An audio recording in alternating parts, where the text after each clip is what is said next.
ఒకానొకనాడు బలిచక్రవర్తి విజృంభించి దేవేంద్రాదులకు కనీసం ఆ ఇస్తున్నటువంటి హవిష్యమునందు భాగం లేకుండా చేస్తే ఆ దేవేంద్రాదులందరూ కూడా అరణ్యములు పట్టి తిరుగుతుంటే కశ్యప ప్రజాపతి భార్య అయినటువంటి అదితి వ్రతం చేస్తే ఆమె యొక్క భక్తికి సంతసిల్లినటువంటి వాడై ఆమె గర్భమునందు ప్రవేశించి వామనమూర్తిగా ఆవిర్భవించి బలిచక్రవర్తి యజ్ఞం చేసేటటువంటి యజ్ఞమాట మనకు నర్మదా నదిని దాటి వెళ్ళి చేయి చాపి భిక్ష అడగవలసినటువంటి అవసరం లేనివాడు బ్రహ్మచారిగా 3 అడుగుల నేల అడిగి త్రివిక్రమ స్వరూపుడై అంతటా తన పాదంతో కొలిచి ఎక్కడ పెట్టమంటావు 3వ అడుగు తీసుకోవడానికి పాదాన్ని అడిగి బలిచక్రవర్తి తన తలని చూపిస్తే తల మీద ఆ పాదాన్ని ఉంచి బలిచక్రవర్తి యొక్క అతిశయాన్ని తగ్గించి దేవేంద్రుడికి తిరిగి రాజ్యాన్ని ఇచ్చి ఉపేంద్రుడి ప్రకాశించినటువంటి వామనమూర్తి అయిన శ్రీకృష్ణ పరమాత్మ యొక్క వైభవాన్ని నేను మనసులో స్మరించి కీర్తించి నమస్కరించి ప్రార్థించుతున్నాను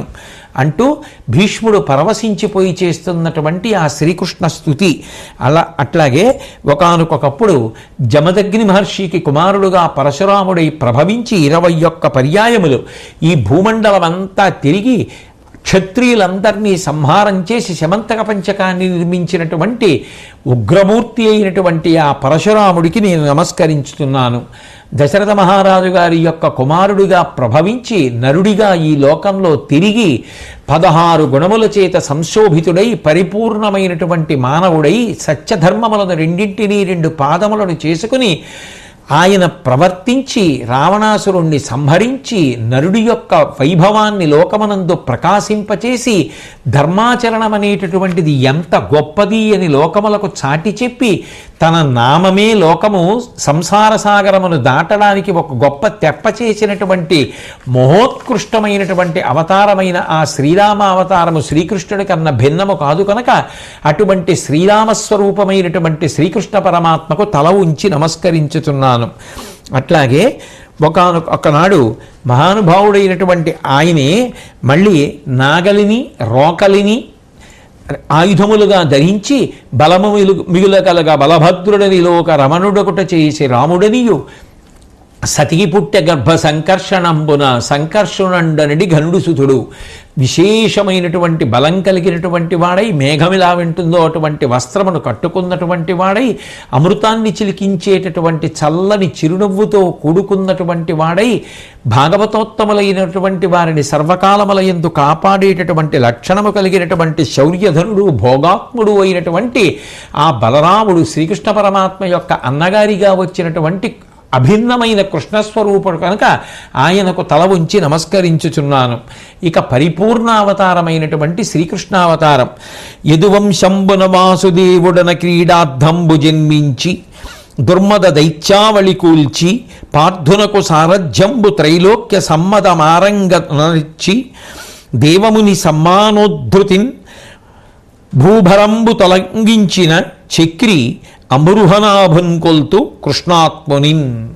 ఏ మహానుభావుడు వాసుదేవుడు అనబడేటటువంటి పేరుతో కేవలం ఒక క్రీడగా ఈ భూమి మీద ఆవిర్భవించి దుర్మదంతో ప్రవర్తిస్తున్నటువంటి దుష్టులైనటువంటి రాక్షసాంశలో పుట్టినటువంటి రాజులందరినీ చెనకడం కోసమని చెప్పి అర్జునుడికి సారథిగా ఆ రథమెక్కి ఆ రథచోదనం చేసి కురుక్షేత్ర యుద్ధభూమి యందు కొన్ని కోట్ల మంది అధర్మాత్మలు తెగటారిపోవడానికి కారణమైనటువంటి వాడున్నాడో దేవతల చేత మునుల చేత కూడా స్తుతింపబడేటటువంటి వాడెవరో ఎవరు పద్మనాభుడో అటువంటి శ్రీ మహావిష్ణు స్వరూపమై పరిపూర్ణావతారమైనటువంటి ఆ శ్రీకృష్ణ పరమాత్మ యొక్క నామము జ్ఞాపకానికి రాగానే పరవశంతో కూడుకున్నటువంటి హృదయము కలిగిన వాడనై శిరస్సు వంచి నమస్కరించి ప్రార్థించుతున్నాను.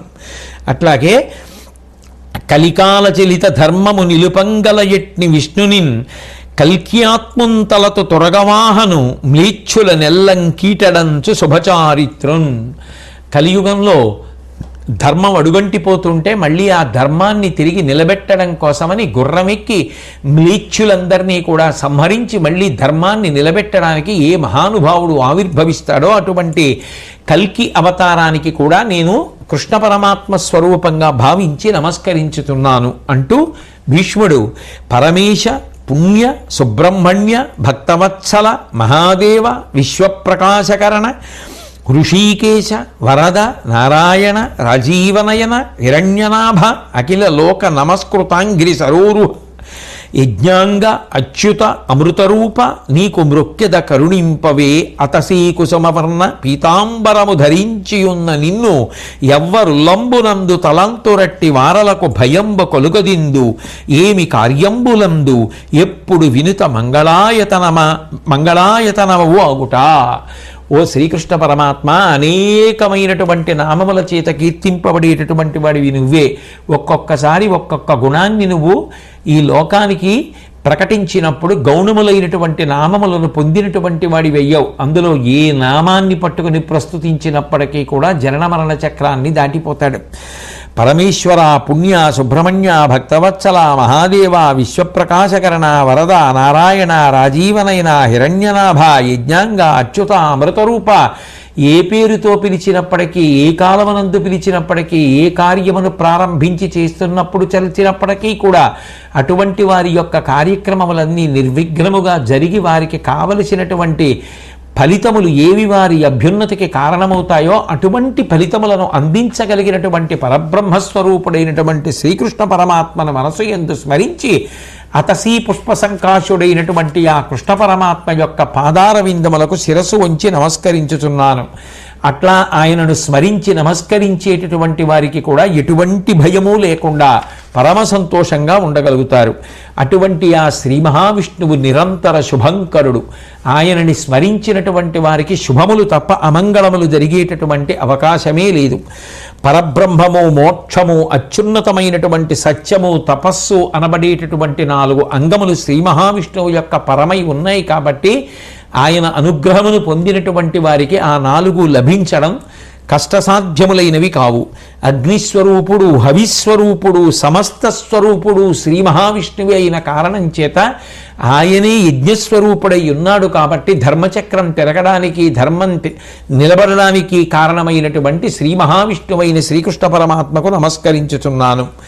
నీకు పరమ భక్తుడనైనటువంటి నేను నీకు శరణాగతి చేసి ఉన్నాను కాబట్టి శ్రీకృష్ణ పరమాత్మ నన్ను ఈ జనన మరణ చక్రము నుంచి విడుదల చేసి మోక్షమును కటాక్షించదవుగాక అని సమస్త విద్యల యొక్క పుట్టుకకు స్థానమైనటువంటి ఆ కృష్ణ పరమాత్మ అసలు పుట్టుకే లేనివాడు, యజ్ఞస్వరూపుడు. అటువంటి కృష్ణ పరమాత్మను అని ఇట్లతుల స్తోత్రంబున హరి పూజించి గంగపుత్రుడు మదిలో నమ కృష్ణాయనచు వినత శిరస్కుడై మృక్కే విశ్రుత భక్తిన్. నమకృష్ణాయ అంటూ ఆ భీష్మాచార్యుల వారు ఆ శ్రీకృష్ణ పరమాత్మ యొక్క గుణ సంకీర్తనాన్నంతటినీ చేసి పరవశించిపోయినటువంటి హృదయంతో తలని కిందకి వంచి 2 చేతులు కైమోడ్చి నమస్కరించాడు. వినత శిరస్కుడై మృక్కే, తల ఉంచి నమస్కరించారు. ఆ విధంగా నమస్కరించి ఆయన తన భక్తిని ప్రకటనం చేశారు. మహాభారతంలో అంటారు, విను జనమేజయ భూవర అనుత్తమంబైన ఈ మహాస్తవము పఠించిన వినినను వ్రాసిన శ్రీయును ఆయువు పెంపు పేరు ఒసగు జనులకున్. భీష్మాచార్యుల వారు అంపశయ్య మీద పడుకొని శ్రీకృష్ణ పరమాత్మని ఉద్దేశించి చేసినటువంటి ఈ స్తోత్రం ఏదైతే ఉందో ఇది చదివిన, విన్న, చెప్పిన, వ్రాసిన అటువంటి వారికి లక్ష్మీ కటాక్షము కలుగుతుంది, ఆయుర్దాయము పెరుగుతుంది, వృద్ధిలోకి వస్తారు, కీర్తిని పొందుతారు, ప్రఖ్యాతి కలుగుతుంది. అటువంటి పరమాద్భుతమైనటువంటి ఈ స్తోత్రమును అందరూ కూడా పఠించి విని ఆ శ్రీకృష్ణ పరమాత్మ యొక్క అనుగ్రహమునకు పాత్రులగుదురుగాక అంటారు. అక్కడ భీష్ముడు ఆ విధంగా స్తోత్రం చేస్తున్నటువంటి సమయంలో ఇక్కడ శ్రీకృష్ణ పరమాత్మ భీష్ముడి దగ్గరికి ధర్మరాజు గారిని తీసుకుని బయలుదేరారు. ఆ బయలుదేరినప్పుడు శ్రీకృష్ణుడు సాత్యకి ఒక రథంలోను, ధర్మజుడు అర్జునుడు ఒక రథంలోను, భీముడు నకులుడు సహదేవుడు ఒక రథంలోను, కృపుడు యూయుత్సుడు సంజయుడు ఒక రథంలోను కలిసి బయలుదేరి వెడుతుంటే కురుక్షేత్ర సంగ్రామ భూమికి దూరంగా ఉన్నటువంటి ఆ శమంతక పంచకాన్ని కృష్ణ పరమాత్మ చూపించి ఆ పరశురాముడి యొక్క అవతార వైభవాన్ని ప్రస్తుతి చేశారు. ఎందుచేత అంటే ఒకానొకప్పుడు జహ్నుడు అనబడేటటువంటి రాజు ఉండేవాడు. ఆయనకి ఉజహ్నుడు, ఆయనకి కుశికుడు, ఆయనకి కౌశికుడు. ఆ కౌశికుడికే గాధి అని పేరు. అది వరుస క్రమం. జహ్నుడు, జహ్నుడికి ఉజహ్నుడు, ఉజహ్నుడికి వల్లభుడు, వల్లభుడికి కుశికుడు, కుశికుడికి కౌశికుడు, కౌశికుడికి గాధి అని పేరు. ఆ గాధి కూతురే సత్యవతి. ఆ సత్యవతిని రుచీకుడు అనబడేటటువంటి ఋషికి ఇచ్చి పెళ్లి చేశారు. ఆ రుచీకుడు 2 హవిర్భాగములను కల్పించాడు. కల్పించి ఒక భాగాన్ని తన భార్యని తినమన్నాడు, ఒక హవిర్భాగాన్ని అత్తగారికి ఇమ్మన్నాడు. ఎందుకంటే అత్తమామలకి కూడా కుమారుడు కలగవలసి ఉంది, కుమారుడు కలగాలని కోరుకుంటున్నాడు. కాబట్టి గాధిరాజు ఒక హవిర్భాగాన్ని అత్తగారికి ఇమ్మన్నాడు, ఒక హవిర్భాగాన్ని భార్యని తినమన్నాడు. అంటూ భార్యతో చెప్పాడు, నువ్వు తిన్న కారణం చేత తేజోవంతుడైనటువంటి బ్రాహ్మణుడు నీ కడుపున పుడతాడు. నీ తల్లిగారి కడుపున చాలా తేజోవంతుడు, పౌరుష పరాక్రమములు కలిగినటువంటి కుమారుడు జన్మిస్తాడు అని చెప్పాడు. కానీ ఆయన స్నానానికి సమిధలు తెచ్చుకోవడానికి వెళ్ళినటువంటి సమయంలో ఆ రుచీకుడి యొక్క భార్య సత్యవతీదేవి, ఆ సత్యవతి యొక్క తల్లిగారు ఆ హవిర్భావాలు తినేటప్పుడు అవి తారుమారైపోయాయి. సత్యవతీదేవి తినవలసినటువంటి దాన్ని తల్లిగారు తింది, తల్లిగారు తినవలసినటువంటి దాన్ని సత్యవతీదేవి తింది. తిరిగి వచ్చినటువంటి ఆ ఋషి ఆ గర్భలక్షణములను బట్టి తెలుసుకుని, అయ్యయ్యో ఓ సత్యవతి, నీ కడుపులో క్షత్రియ తేజస్సు కలిగినటువంటి వాడు, పరమశూరుడు, క్రూరమైనటువంటి బుద్ధి కలిగినటువంటి వాడు, పరమోత్సాహం కలిగినటువంటి వాడు నీ కడుపున పుట్టబోతున్నాడు అన్నాడు. అంటే మీరు ఈ 3 లోకములనే పునఃసృష్టి చేయగలరు, నాకు అటువంటి కుమారుడొద్దు, బ్రాహ్మణ తేజస్సు కలిగిన కుమారుడే కావాలి, కాబట్టి అనుగ్రహించమంటే వెంటనే ఆ రుచీకుడు అన్నాడు, నీ కడుపున కుమారుడిగా గొప్ప బ్రాహ్మణుడు పుడతాడు, బ్రహ్మతేజోవంతుడు పుడతాడు, వేదాంగములు చదువుకున్నటువంటి తపోనిష్ఠా గరిష్ఠుడు పుడతాడు. కానీ మనవడుగా మాత్రం అటువంటి క్షాత్ర తేజస్సు కలిగినటువంటి వాడు పుడతాడు, అటువంటి క్రౌర్య స్వభావము కలిగిన వాడు పుడతాడన్నాడు. తత్కారణము చేత ఆ గాధికి విశ్వామిత్రుడు పుట్టాడు, బ్రహ్మతేజస్సు కలిగినటువంటి వాడు. మరి సత్యవతీదేవి తినవలసినటువంటి భాగం అంటిలిపోయింది. ఇక్కడ రుచీకుడి యొక్క అనుగ్రహ విశేషంగా సత్యవతీదేవికి జమదగ్ని పుట్టాడు. సత్యవతీదేవికి జమదగ్ని పుట్టి జమదగ్నికి పరశురాముడు పుట్టాడు. ఆ పరశురాముడు కార్తవీర్యార్జునుడు తండ్రి అయినటువంటి జమదగ్ని మహర్షి పట్ల చేసినటువంటి అపచారం, ఆ తర్వాత ఆ గోవుని అపహరించడం అనే దాని పట్ల క్రుద్ధుడై 21 పర్యాయములు భూమి అంతా తిరిగి రాజులందరినీ కూడా సంహారం చేసేసి 5 నెత్తుటి మడుగులు ఏర్పాటు చేసి పితృతర్పణం చేశాడు. అవిగో ధర్మరాజా, కురుక్షేత్ర సంగ్రామ భూమికి కొద్ది దూరంలో కనపడుతున్నటువంటి ఆ 5 నెత్తురు మడుగులే శమంతక పంచకం అని కృష్ణ పరమాత్మ ధర్మరాజుకి చూపించి, ఆ తర్వాత పరశురాముడు ఈ భూమిని అంతటినీ కూడా కశ్యప ప్రజాపతికి ఇచ్చేశాడు. అందుకని దీనికి కాశ్యపి అని పేరు వచ్చింది. కశ్యపుడు పెట్టిన నియమాన్ని అనుసరించి దక్షిణ సముద్ర తీరానికి వెళ్ళిపోయి ఆ పరశురాముడు తపస్సు చేసుకునేవాడు. ఒకానొకప్పుడు రాజులు లేక ధర్మం తప్పిపోయి భూమి క్రిందకి కుంగిపోతే కశ్యప ప్రజాపతి తన ఊరువులను తొడలు ఆధారం చేసుకుని భూమిని పైకెత్తాడు. కాబట్టి దీనికి ఉర్వి అని పేరు వచ్చింది. భూదేవియే పరశురాముడు చంపగా మిగిలిన రాజులు కొందరు ఉన్నారని చెప్తే వాళ్ళని తీసుకొచ్చి మళ్ళీ పట్టాభిషేకం చేసి వాళ్ళ చేత ఈ భూమినంతటినీ కూడా పరిపాలింపచేశాడు. ఆ విధంగా పరశురామ అవతారం సర్వోత్కృష్టమైనటువంటి అవతారం అని చెప్పి ఆ మహానుభావుడైనటువంటి శ్రీకృష్ణ పరమాత్మ పరశురామ వైభవాన్ని చెప్పి, ఆవేశావతారం ఆ పరశురామ అవతారం అంత వైభవంతో కూడుకున్న అవతారమని ఆ శమంతక పంచక అక్కడ ఉన్న కారణం చేత చూపించి ఆ అవతార వైభవాన్నంతటినీ కూడా చెప్పారు. చెప్పి అందరూ కలిసి భీష్మాచార్యుల వారు అప్పశయ్య మీద పడుకున్న చోటికి వెళ్ళారు.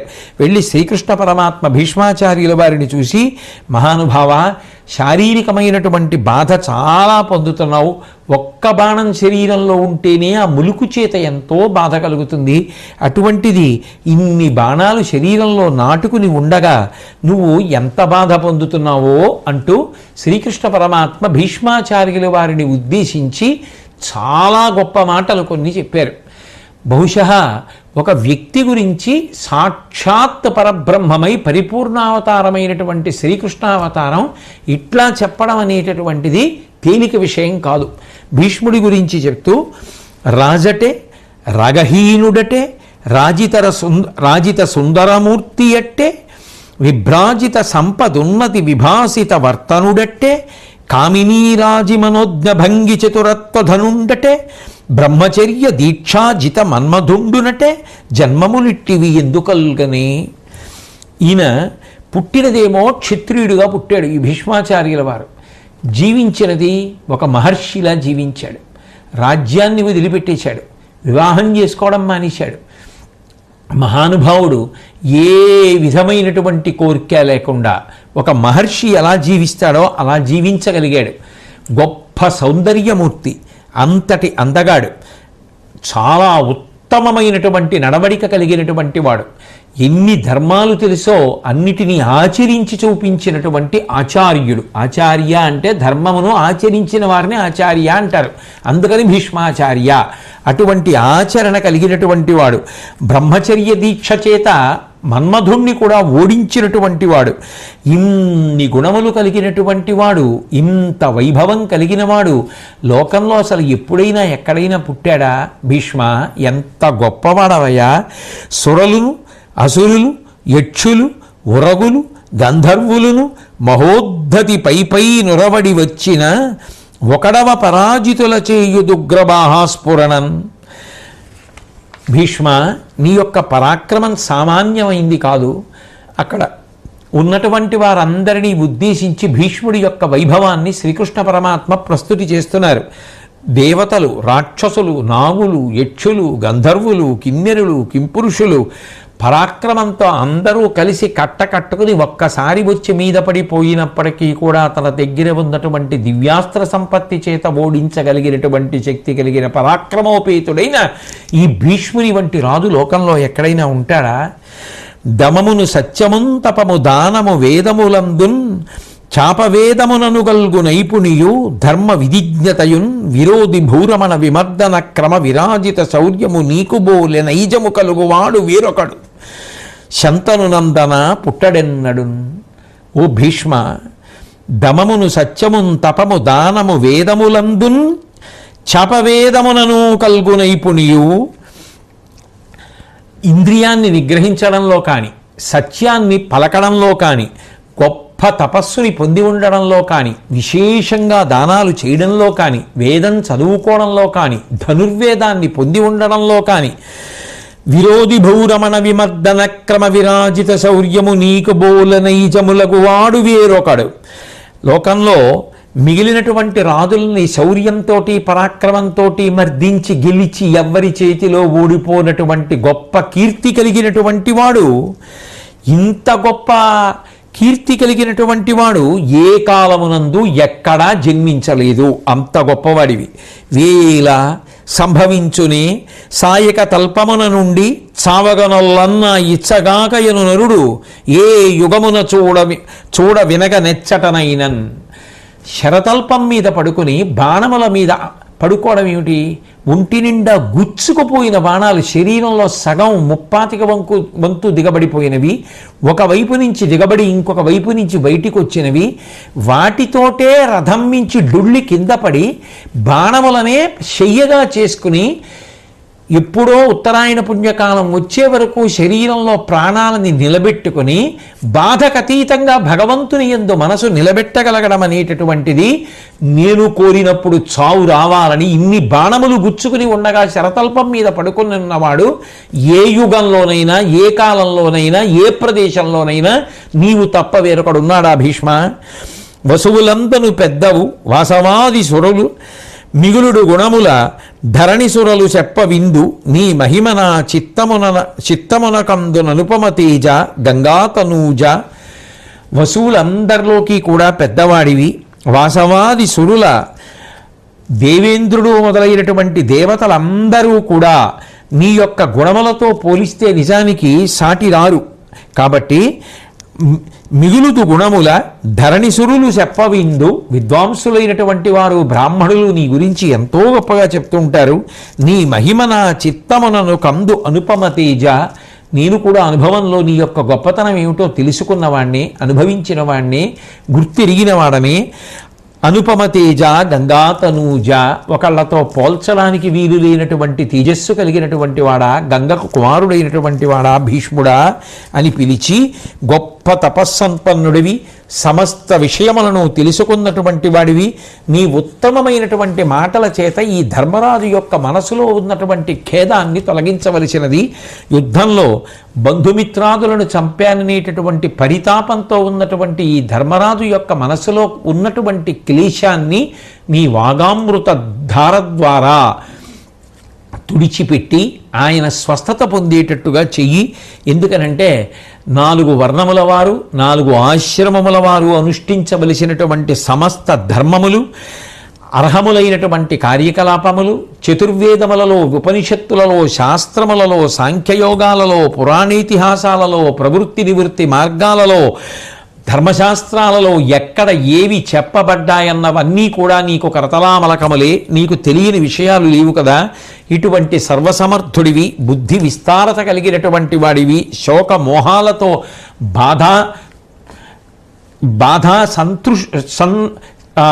బాధ చేత మిక్కిలి శోషించిపోయినటువంటి ప్రజలని ఉద్ధరించడానికి నువ్వు తప్ప ఎవరు మాట్లాడి అనుగ్రహించగలరు? కాబట్టి ఓ భీష్మ, నువ్వు పలికి నీకున్నటువంటి జ్ఞానాన్ని వీళ్ళందరికీ పంచి అనుగ్రహించి వీళ్ళ మనసు తేటపడేటట్టుగా చెయ్యవలసింది అని చెప్పి అనగా, ఇనుడింక 76 దివసములకు తానుత్తరాయణమున జరింపదొడగు, నీవప్పుడు దేహంబు విడిచి ఏగుద పునరావృత్తి పదమునకు అభినుతముగా. 56 రోజుల తర్వాత సూర్యభగవానుడు ప్రయాణం చేసి ఉత్తరాయణంలోకి ప్రవేశిస్తాడు. ఆ ఉత్తరాయణంలోకి ప్రవేశించిన తరువాత నువ్వు ఈ శరీరంలో ఉన్న చైతన్యాన్ని అంతటినీ కూడా ఉపసంహారం చేసి ఇక మళ్ళీ పుట్టవలసినటువంటి అవసరం లేని పునరావృత్తి రహిత శాశ్వత పరబ్రహ్మ స్థితిని పొందడానికి, మోక్షాన్ని పొందడానికి అభిముఖంగా వెళ్ళిపోతావు. కాబట్టి నువ్వు శరీరంతో ఉండగానే వీళ్ళందరికీ జ్ఞానబోధ చెయ్యాలి. నువ్వు దివంగతుడవైతే ఈ జ్ఞానమంతా మరుగున పడిపోతుంది, మళ్ళీ చెప్పేవాళ్ళు ఉండరు. కాబట్టి ధర్మంతో, వివేకంతో, జ్ఞానముతోటి, స్పష్టతతోటి కూడుకున్నటువంటి నీ వాక్కుల చేత ఈ ధర్మరాజుని అనుగ్రహించు, ఈ చుట్టూ ఉన్న వారిని అనుగ్రహించు అని ధర్మరాజుకి జ్ఞానోపదేశం చేయి. ఈయన బాధాపరితప్త హృదయుడై ఉన్నాడు. ఈయన యొక్క బాధ ఉపశమించాలి అంటే నీ యొక్క వాక్కు అనబడేటటువంటి అమృత వృష్టి పడాలి. కాబట్టి ఓ భీష్ముడా, నువ్వు ఆయనకి ధర్మార్థ మోక్షములను ఉపదేశించి, ధర్మమునకు అర్థము కామము ముడిపడితే మోక్షమే లభిస్తుంది కనుక దాని గురించి చెప్పవలసింది అని అడిగితే భీష్మాచార్యుల వారు కృష్ణ పరమాత్మతో మాట్లాడుతూ, వాగ్విభుడవైన నీ వచో వైభవంబులో సమస్తంబునుండుట లోకనాథ, నీదు సన్నిధి పలుకంగ నేరరాదు పద్మభవునకు నేనిట్లు పలుకువాడా. ఓ కృష్ణ పరమాత్మ, నీ మాటల యొక్క కౌశలంలో, సమర్థతలో, నైపుణ్యంలో ఈ విశ్వమంతా ప్రతిష్ఠితమయ్యింది. నీ దగ్గర మాట్లాడడానికి 4 ముఖములు ఉండి 4 ముఖములతో 4 వేదములను చెప్పేటటువంటి చతుర్ముఖ బ్రహ్మగారికే సాధ్యం కాదు. ఇంకా నేను ఏమని నీ దగ్గర ఇవన్నీ వాళ్ళందరికీ చెప్పడం సాధ్యమవుతుంది? లోకంలో ఎక్కడైనా గురువుగారు కూర్చొని ఉండగా శిష్యుడు మాట్లాడడం ఉంటుందా? నువ్వు ఉండగా నేను మాట్లాడగలనా? అయినా విషంతోటి, అగ్నితోటి సమానమైనటువంటి బాణములు నా శరీరం అంతా గుచ్చుకుని పోయి ఉన్నాయి. చాలా నెత్తురూడిపోయింది. శరీరం చాలా బాధతో ఉంది. ఈ బాధ వలన మనసు వశవర్తి అయి చెప్పిన మాట వినదు. మాట్లాడడానికి కావలసినటువంటి ఓపిక లేదు. దుర్బలత్వం ఏర్పడింది. కంఠధ్వని బయట వారికి వినపడేటట్టుగా సుస్పష్టతని కోల్పోయింది. అన్నిటిని మించి ఇప్పుడు నేను అసలు ఎటువంటి పూనిక పొందాలి? ధర్మరాజు గారు అడిగినటువంటి ప్రశ్నకి తగిన జవాబు చెప్పడానికి ఇప్పుడు నా శరీరం మనకు సమర్థత ఇది. కాబట్టి నన్ను క్షమించి దయతో చూడు. ధర్మరాజుకు ఏది మంచిదో, ఏది చెప్పాలో అది నువ్వే చెప్పు అంటే శ్రీకృష్ణ పరమాత్మ లోకంలో ఎప్పుడూ ఎక్కడా ఎవ్వరికీ ఇవ్వనటువంటి పరమాద్భుతమైనటువంటి వరములను భీష్మాచార్యుల వారికి ఇచ్చారప్పుడు. శరముల వలనను మూర్ఛంబొరయక, ఒక్కింత డప్పిబొరయక, నొప్పింబొరయక, అవిద్ధగాత్రునికరణి సుఖాత్ముడవు కమ్ము కౌరవనాథ. ఓ భీష్మాచార్య, నీకు వరమిస్తున్నాను. నీకు ఈ బాణాలన్నీ గుచ్చుకున్నటువంటి కారణము చేత వీటి వలన కలిగినటువంటి ఖేదము వలన మూర్ఛ రాదు. అలసట కలగదు, నిప్పి పుట్టదు, సంతోషంగా ఉంటాం. 2 అనగా నీరు వట్టు ఆకలియును ఎప్పుడు వరయకుండునట్టి భూరిశక్తి నీకు కలుగా నేను నెమ్మలంబున తలంచితి తదయ్య పీడ చెందకుండు. నీకు దాహం వేయడం కానీ, దాహం వేయడం వల్ల బాధ కలగడం కానీ, ఆకలి వేయడం కానీ, ఆకలి వేయడం వల్ల నీరసం పొందడం కానీ, శక్తి సన్నగిల్లడం కానీ జరగకుండా నీ మనసు ఎప్పుడూ తేజస్సుతోటి, శక్తితోటి, ఆకలికి, దప్పికకి అతీతంగా ఉండేటట్టుగా ఉండాలని నేను మనసులో సంకల్పం చేశాను. కాబట్టి నీకు అటువంటి ఇబ్బందులు ఏమీ ఉండవు. విను సకల భూతముల వర్తనములు కనునప్పుడు బుద్ధి దవులవడక ఎందును బరగి దివ్య బోధంబున అలవడునట్టి పెంప బొందు అనింజ్యా. ఓ భీష్మ, నువ్వు సకల భూతముల యొక్క వర్తనములను గమనించినప్పటికీ కూడా నీ మనసు దానితో తగులుకొనకుండా వాటన్నింటినీ కూడా అతిశయమైనటువంటి జ్ఞానముతో తెలుసుకుని చెప్పగలిగినటువంటి శక్తిని నీకు కటాక్షిస్తున్నాను. కాబట్టి నువ్వు ధర్మరాజుకి బోధ చెయ్యవలసినది. అంటే ఆ భీష్మాచార్యుల వారికి శ్రీకృష్ణ పరమాత్మ ఇచ్చినటువంటి వరాలు చూసి స్వర్గలోకంలో దేవదుందుబులు మ్రోగేయట. కృష్ణుడు, భీష్ముడు, ధర్మరాజు మొదలైనటువంటి వారందరి మీద కూడా పుష్పవృష్టి కురిసింది. ఎందుకని అంటే ఇప్పుడు ధర్మరాజు గారు అడిగేటటువంటి ప్రశ్నలకి భీష్ముడు సమాధానం చెప్తాడు. ఆ భీష్ముడు చెప్పినటువంటి సమాధానములే శాంతి పర్వము, అనుశాసనిక పర్వములై లోకమునందు దేశముతో కాలముతో సంబంధం లేకుండా అందరికీ వచ్చేటటువంటి అనుమానములను నివృత్తి చేయడానికి కావలసినటువంటి సమస్త జ్ఞాన ధర్మముల యొక్క భాండాగారమై ప్రకాశించింది. అంత గొప్ప పరిస్థితి ఏర్పడుతోంది. కాబట్టి క్షతగాత్రులైనటువంటి అటువంటి మహావీరుడికి మళ్ళీ అటువంటి శక్తిని కృష్ణ పరమాత్మ ఇచ్చి పలికించి గురు వైభవాన్ని ప్రకాశింపచేసినటువంటి పరమోత్కృష్టమైన ఘట్టం కనుక ఆ కృష్ణ పరమాత్మ భీష్ముణ్ణి అనుగ్రహించగానే స్వర్గలోకంలో దేవదుందుములు మోగే. పైనుంచి ఆ ధర్మరాజు గారి మీద, కృష్ణుడి మీద, ఆ పక్కన ఉన్నటువంటి భీష్మాచార్యుల వారి మీద ఆ పుష్పవృష్టి పడింది. అప్సరసలందరూ కూడా ఆ బృందగానం వినిపించారు. ఆ తర్వాత సంతోషాన్ని పొందినటువంటి వారై రేపు ఉదయం నుంచి ప్రారంభం చేద్దాం, రేపు ఉదయం నీ దగ్గరికి వస్తామని చెప్పి శ్రీకృష్ణ పరమాత్మ, ధర్మరాజు, పాండవులు, సాత్యకి వీళ్ళందరూ కూడా భీష్ముడి దగ్గర సెలవు తీసుకొని ఆయనకి ప్రదక్షిణం చేసి రథాలని అధిరోహించి తిరిగి వెళ్ళిపోయారు. వెళ్ళిపోయిన తరువాత మరునాడు ఉదయం అందరూ బయలుదేరి మళ్ళీ వచ్చారు. ఆ వస్తున్నప్పుడు నారదాది మునిశ్రేష్ఠులందరూ కూడా వచ్చి భీష్ముడు మాట్లాడుతున్నాడు, ఆ భీష్ముడు మాట్లాడుతుండగా మనందరం కూడా వినాలి, విని తెలుసుకోవాలి అని వచ్చి చుట్టూ నిలబడి ఉన్నారు. నిలబడినప్పుడు భీష్ముడు అంటున్నాడు, దేవా భవత్ ప్రసాదమున తీరె శరీరము నొప్పి డప్పి మద్భావము ఇంద్రియంబులును పాటవ సంపద నుండి వేద విద్యా విభవంబు నాకు పరతత్వ పరిస్ఫుట బోధయుక్తమై భావితమయ్యే ఆత్మన్ పరిపక్వ దయాకర చిత్తమాధవ. శ్రీకృష్ణ పరమాత్మ నీ యొక్క అనుగ్రహ విశేషం చేతన శరీరమునకు కలిగినటువంటి అలసట, బాధ అన్నీ పోయి నా ఇంద్రియములన్నీ కూడా, జ్ఞానేంద్రియములు, కర్మేంద్రియములు కూడా ఇప్పుడు పటుత్వాన్ని పొందాయి. ఇప్పుడు నా ఆత్మలో వేద విద్యా వైభవమంతా కూడా ప్రకాశిస్తోంది. కాబట్టి స్పష్టమైనటువంటి ప్రకాశంతో ఉంది. కాబట్టి ధర్మరాజు అడిగినటువంటి ప్రశ్నలకు జవాబు చెప్పగలవాడను. ఇప్పుడు నీ దివ్యమైనటువంటి హృదయంలో నన్ను ఒక్కసారి భావించినటువంటి కారణం చేత నేను ఇంత వృద్ధుడనైనప్పటికీ కూడా బాలుడిలా అయిపోయాను. అంత సంతోషంతో ఉన్నాను. నీ ఆదేశానుసారం పాండవులు ఇప్పుడు నన్ను ఏ ప్రశ్నలు అడుగుతారో వాటన్నింటికీ కూడా జవాబు చెప్తాను. అయినా కూడా నాకు అర్థం కానిది ఒక్కటే, ఇంత శక్తిని నాకు ఇచ్చి నా చేత చెప్పించడానికి బదులుగా శ్రీకృష్ణ పరమాత్మ సమస్త విద్యలకు ఆలవాలము, జ్ఞానమునకు పర్యాయపదమైనటువంటి నువ్వే ఎందుకు ధర్మరాజుకి చెప్పట్లేదు? నాకు ఇన్ని వరాలు ఇచ్చి, నాకు ఇంత స్వస్థతనిచ్చి నా చేత ఎందుకు చెప్పిస్తున్నావు ధర్మరాజుకి అని అడిగాడు. అడిగితే అప్పుడు శ్రీకృష్ణ పరమాత్మ జవాబు చెప్తున్నారు. అనగా శ్రేయస్సునకు యశంబునకు నేను మూలకందంబ విను చంద్రముండు శీత కిరణుడను మాట విస్మయకరమే. చెప్పుమా యశముపార్జింప క్రొత్త పింపగునె నాకు. భీష్మ, నేను ఒక్క మాట చెప్తాను విను. ఈ లోకంలో కీర్తి రావాలన్నా, శ్రేయస్సు కలగాలన్నా నేనే మూలం.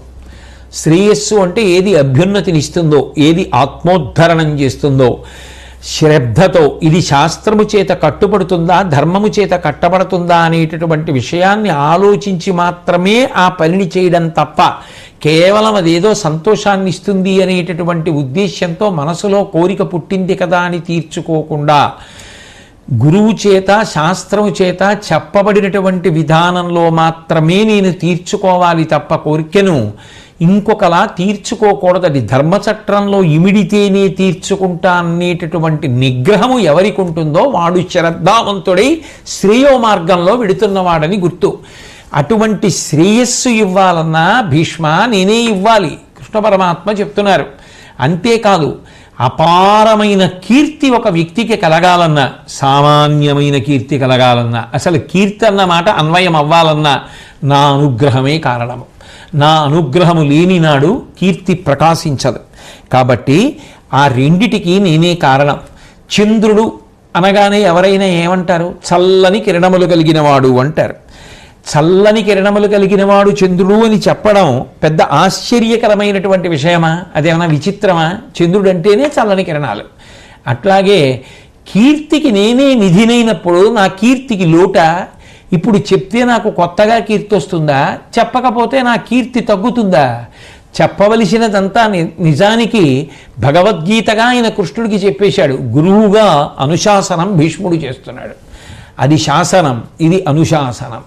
కాబట్టి ఇప్పుడు నువ్వు చెప్పాలి. ఎందుకు చెప్పాలి అంటే, నేను కొత్తగా చెప్పి కీర్తి తెచ్చుకోవలసిన అవసరం లేదు. ఇప్పుడు చెప్పడం వల్ల కృష్ణుడు ఇది చెప్పాడు అంటే చంద్రుడికి కొత్తగా చల్లదనం రాదు, ఆయనే లోకానికి అంతటికీ చల్లదనాన్ని ఇస్తూ ఉంటాడు. అట్లాగే నాకు ఇక కొత్త కీర్తి అవసరం లేదు. కానీ నా కోరిక ఏమిటో తెలుసా? ఇది భగవంతుని ఆర్తి ఎలా ఉంటుంది. ఆయనని నమ్మిన వాడికి అంత కీర్తి ఇవ్వాలనుకుంటాడు. పరమముగు యశము నీకును ధరణిం కలిగింపబూని తాత్పర్యమునన్ పురుషవరా నాదు బుద్ధి స్ఫురణము నీ మనమునందు జనిపితి నెనయన్. ఈ భూమి యందు శాశ్వతమైనటువంటి కీర్తి ప్రతిష్టలు నీకు నిలబడిపోవాలంటే భీష్ముడు చెప్పిన మాటలు అని ప్రమాణవాక్కులుగా భారతంలో శాంతి పర్వంలో, అనుశాసనిక పర్వంలో నువ్వు చెప్పిన విషయాల్ని లోకులు పరిశీలించాలి. అలా పరిశీలించాలి అంటే నీ నోటి ద్వారా నేను మాట్లాడుతున్నాను, అప్పుడు కీర్తి నీకొస్తుంది. నా బుద్ధిని, నా మనసుని మీ మనసులో, నీ బుద్ధిలో పెట్టాను. ఇప్పుడు నా మాట నీ శరీరంలోంచి వస్తుంది. కాబట్టి ఇది భీష్ముడి పలుకులు అని కీర్తి నీకొస్తుంది. కీర్తి నీకు కట్టపెట్టడం నా కోరిక. పోతన గారు అంటారే, పలికెడిది భాగవతమట, పలికించు విభుండు రామభద్రుండట, నే పలికిన భవహరమగునట.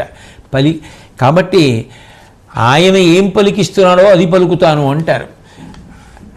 పలికెద వేరొండుగాధ పలుకగనేలా, వేరొకటి నేను పలకడం ఎందుకు, ఆయన ఏది పలికిస్తున్నాడో ఆ భాగవతం పలుకుతున్నానన్నారు. అట్లా నా మనసు, నా బుద్ధి భీష్మ నీ యందు ప్రవేశపెట్టి నీ శరీరంతో పలికించి భీష్ముడు చెప్పినవన్న కీర్తి నీకు కట్టపెట్టాలన్నది నా కోరికే. అందుకని నీకు శక్తినిచ్చి నీ చేత పలికిస్తున్నాను అని. ధరణి ఎందాక నుండు సుస్థిరత నీదు కీర్తి అందాక అక్షయస్ఫూర్తి దాల్చి నడవగలయది. నీవు చెప్పిడి స్వాక్యములను వేదతుల్యంబులై వెలయుచుండు. ఈ భూమి ఎంత కాలం ఉంటుందో భీష్మ నీ కీర్తి అంతకాలం సుస్థిరంగా ఉండిపోతుంది. నీవు చెప్పేటటువంటి మంచి మాటలు ఇప్పుడు ఏవి ఉన్నాయో, ఇక పైన ధర్మరాజు అడిగితే నువ్వు చెప్పే మాటలు ఏవున్నాయో అది వేదవాక్యములతో సమానమైనటువంటి స్థాయిని పొంది సర్వకాలముల యందు కూడా ప్రమాణములై అంత కీర్తిని పొందుతాయి అని చెప్పి ధర్మరాజు గారిని చూపించి, గురులను బంధుమిత్రులను క్రూరశరంబుల కూల్చెనుగ్రతన్ నరులను అనేక కోటుల రణంబున తాతెగటార్చెగాన ఈ కురుపతి నీ సమక్షమునకు గదియంబుయిలోడెడున్ కృపావిరహిత కార్యకర్మటుడు వీడని ఆడుదోయన్ తలంపునన్. ఓ భీష్మ, ఈ ధర్మరాజు గురులను ద్రోణాది మహాపురుషుల్ని గురువుల్ని సంహరించాడు, బంధుమిత్రుల్ని క్రూరమైనటువంటి బాణాలతో కురుక్షేత్రంలో పడగొట్టాడు. నరులను అనేక కోటుల రణంబున తాటకటార్చకాన, ఎందరినో కొన్ని కోట్ల మంది నరుల్ని తన బాణముల చేత, అంటే తన సైన్యము ప్రయోగించిన బాణముల చేత తెగటార్చాడు. ఈ కురుపతి నీ సమక్షమనకం గదియం బుయిలోడెడు, నీ దగ్గరికి రావడానికి సిగ్గుపడుతున్నాడు. అంతమందిని చంపి నా దగ్గరికి వచ్చావా అని నువ్వు అంటావేమో అని సంశయిస్తున్నాడు. కృపావిరహిత కార్యకర్మటుడు వీడని ఆడుదోయన్, వీడు దయలేకుండా ప్రవర్తించిన వాడు అని నువ్వు ఎక్కడ నింద చేస్తావో అని బెంగ పెట్టుకుని ధర్మరాజు నీ ముందుకి రావడానికి సిగ్గుపడుతున్నాడు భీష్మ. తలంపురం, మనసులో ఆ విధంగా ఆలోచన చేస్తున్నాడు అని చెప్తే వెంటనే భీష్మాచార్యుల వారు ఆ ధర్మరాజు గారి వంక చూసి, నాయన, రాజులకు యుద్ధం చెయ్యడం అనేటటువంటిది పరమ సహజమైనటువంటి విశేషం. పాప ప్రవర్తనలైనటువంటి వారు ఉంటారే, ఎంత పెద్దవారైనా కావచ్చుగాక, కానీ వారు పాపాచరణము చేస్తున్నప్పుడు తండ్రులు, పుత్రులు, మనవలు, గురువులు ఎవరైనా కూడా యుద్ధంలో చంపడం అనేటటువంటిది రాజధర్మం. అది కాబట్టి నువ్వు చేసింది ధర్మమే తప్ప వేరొకటి కాదు. అన్యాయ మార్గవర్తులైనటువంటి వారిని యుద్ధములో రాజులు తెగటార్చడం అనేటటువంటిది పుణ్యకర్మ. కాబట్టి నువ్వు ఏ విధంగానూ దాని గురించి బెంగ పెట్టుకోవలసిన అవసరం లేదు. ఈ మాట చెప్పగానే ధర్మరాజు గారికి మనసులో ఉన్న బెంగ దిగిపోయింది. ఎందుకనంటే ఆ యుద్ధం జరుగుతున్నప్పుడు ద్రోణపర్వంలో ఆ ద్రోణాచార్యుల వారి సంహారం పూర్తయిపోగానే అర్జునుడు వచ్చి ఒక మాట అన్నాడు, నిన్ను నమ్మి నువ్వు సత్యం పలుకుతావని గురువైనటువంటి ద్రోణాచార్యుల వారు నిన్ను పిలిచడిగితే అబద్ధం చెప్పావే, ఆ అబద్ధం వల్ల గురువుగారు చచ్చిపోయారే, ఇప్పుడు ఈ రాజ్యాన్ని అంతటినీ ఏలుకుందాం అనుకుంటున్నావు, అబద్ధంతో వచ్చినటువంటి ఈ రాజ్యాన్ని పొందడం వల్ల లోకమంతటా మనం అపకీర్తి పొందామా అని అడిగాడు. ఆ బాధ ధర్మరాజుకు అలా ఉండిపోయింది. ఇప్పుడు భీష్ముడి వాక్కుల వలన ఆ బాధ ఉపశమిస్తోంది, అశాంతి పోయి శాంతి కలుగుతోంది, అందుకు శాంతిపరమైంది. కాబట్టి ఆ భీష్ముడు ధర్మరాజుని అత్యంత ప్రేమతో గౌరవించాడు. అనవిని ధర్మసూనుడు కృతాంజలి అయి తగ భీష్ముడాయ నల్లనచని కేల పాదకమలంబులమర్చి శిరంబుసోక వందనమనరించినన్ పిలిచి అభినందితు చేసి మస్తకంబునకడు నర్మిలింతనదు మోమిడి మూర్కొని సాదరంబుగన్. ఆ ధర్మరాజు గారు వెంటనే పరమ సంతోషంతో గబగబా భీష్మాచార్యుల వారి యొక్క పాదముల దగ్గరికి వెళ్ళి ఆ రెండు పాదములను కూడా తన యొక్క చేతులతో పట్టుకుని వంగి తన యొక్క నుదుటి భాగం తగిలేటట్టుగా పాదములకు నమస్కరిస్తే సంతోషించినటువంటి భీష్మాచార్యుల వారు దగ్గరికి పిలిచి వంగినటువంటి ధర్మరాజు గారి యొక్క శిరస్సుని ఆఘ్రాణించాడు. ఎందుకనంటే ఒక వయసు దాటిపోయిన తరువాత ఇక ముద్దులు పెట్టుకోవడాలు అవి ఉండవు. ఆ శిరస్సుని మూర్కొనడమే, ఆ వాసన చూడడమే, మూర్ధన్యస్థానమును వాసన చూడడమే ఆశీర్వచనం. కాబట్టి ధర్మరాజు గారి యొక్క మూర్ధన్యస్థానమును ఆఘ్రానించి భీష్మాచార్యుల వారు ఆశీర్వచనం చేశాడు.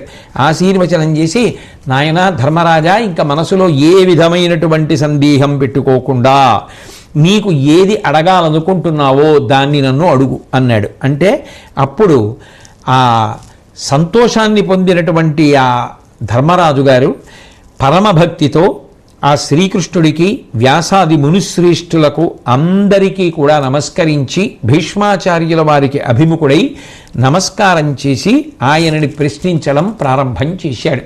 ఇక ధర్మరాజు గారు ప్రశ్నించడం మొదలు పెడతారు. భీష్మాచార్యుల వారి యొక్క వాగామృత ధార ప్రవహించడం ప్రారంభమవుతుంది. శ్రీకృష్ణ పరమాత్మ లోకానికి భీష్ముడి నోటి ద్వారా ఏది అందించాలని సంకల్పం చేశారో, దేని కొరకు భీష్ముడికి అంత గొప్ప శక్తులు కటాక్షించారో అటువంటి వాక్కులు ప్రవహించడం ప్రారంభమవుతాయి. కాబట్టి అటువంటి దివ్యమైనటువంటి విషయాలన్నింటినీ కూడా శ్రీకృష్ణ పరమాత్మ భీష్ముడు చెప్పినవి నా చేత ఏవి చెప్పిస్తారో, ఎంతవరకు చెప్పిస్తారో అంతవరకు మళ్ళీ తరువాతి ప్రవచనంలో పలకగలవాడను అని చెప్పి మనవి చేస్తూ సెలవు తీసుకుంటున్నాను. స్వస్తి.